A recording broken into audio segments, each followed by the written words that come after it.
Mobile Jesh நேயர்களுக்கு வணக்கம். இன்னைக்கு நம்ம ரஜினி படம் வந்து பார்த்துட்டு வந்தோம். ரஜினி படத்தை பத்தி ரிவ்யூ எதுவும் நம்ம பேச போறதில்ல. இதுல முக்கியமான ஒரு விஷயங்கள் என்னன்னா, அந்த படத்துல ஒரு டயலாக் வந்து ஒன்று வந்துச்சு.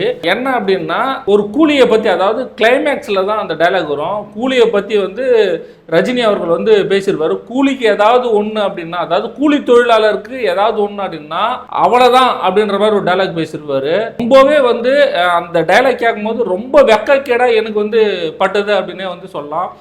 இந்த அளவுக்கு வந்து அதில் வந்து ஒரு கூலி தொழிலாளராக வந்து அந்த படத்தில் வந்து நடிச்சிருக்காரு. அந்த கிளைமேக்ஸ் பார்க்கும்போது தான் அந்த அளவுக்கு வந்து கொஞ்சம் ரொம்பவே வந்து எமோஷ்னல் ஆச்சு அப்படின்னே வந்து சொல்லலாம். கிட்டத்தட்ட 13 நாட்களாக துப்புரவு தொழிலாளர்கள், அவங்களையும் வந்து கூலி தொழிலாளர்கள்னே வந்து சொல்லலாம். 13 நாட்களாக துப்புரவு தொழிலாளர்கள் ரிப்பன் பில்டிங் ஆண்ட வந்து துப்புரவு தொழிலாளர்கள் வந்து போராட்டம் பண்ணிட்டு இருக்காங்க.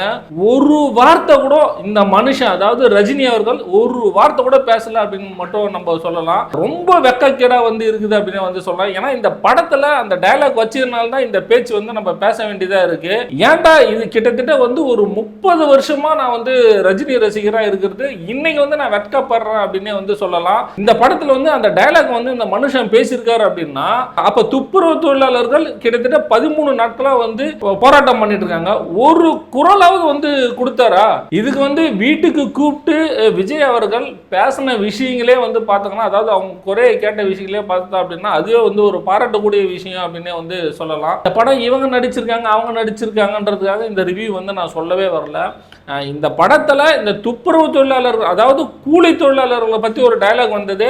அவங்களுக்கு ஏதாவது ஒண்ணு அப்படின்னா நான் எப்பவுமே வந்து நிற்பேன் அப்படின்னு சொல்லிட்டு இவர் பேசுறது, அதாவது ரஜினி பேசுற விஷயங்கள் எல்லாமே சினிமாவுக்கு மட்டும்தான், மக்களுக்கு 100% கிடையாது. 50 வருடமா சினிமாவில் வந்து இருக்காரு. இது வரைக்கும் தமிழக மக்களுக்கு என்ன செஞ்சிருக்காரு அப்படின்னே வந்து இது வரைக்கும் எனக்கு கிட்டத்தட்ட 40 வருஷம் ஆகுது. இது வரைக்கும் என்னமே இது ஒன்றும் புரியல. இது வரைக்கும் அவர் பேரில் வந்து ஒரு இலவச மருத்துவமனை இருக்கா, இல்லை அவர் பேரில் வந்து ஒரு இலவச சாப்பாட்டு கடை ஏதாவது இருக்கா அப்படின்ற விஷயங்கள் இது வரைக்குமே நான் 40 வருட காலத்தில் இது வரைக்கும் நானும் கேள்விப்பட்டதும் இல்லை, பார்த்ததும் கிடையாது. இந்த துப்புரவு தொழிலாளர்கள் இது மாதிரி வந்து ரொம்ப துன்பப்பட்டிருக்கிற நேரத்தில் இவர் வந்து அந்த படத்தில் கூலியாக வந்து வேலை செய்கிறாரு. இவர் அந்த டயலாக் பேசும்போது தான் எனக்கு வந்து கொஞ்சம் எமோஷனல் ஆச்சு அப்படின்னு வந்து சொல்லலாம். ஏன்னா துப்புரவு தொழிலாளர்கள் அந்த அளவுக்கு வந்து கஷ்டப்பட்டு அங்கே இருக்கிறாங்க. ஒரு அறிக்கையாவது விட்டுருக்கலாமே அப்படின்னு சொல்லிட்டு தான் இந்த வீடியோ வந்து பதிவு பண்ணுது. துப்புரவு தொழிலாளர்களுக்கு இன்னமும் நியாயம் கிடைக்கல அப்படின்னு சொல்றாங்க.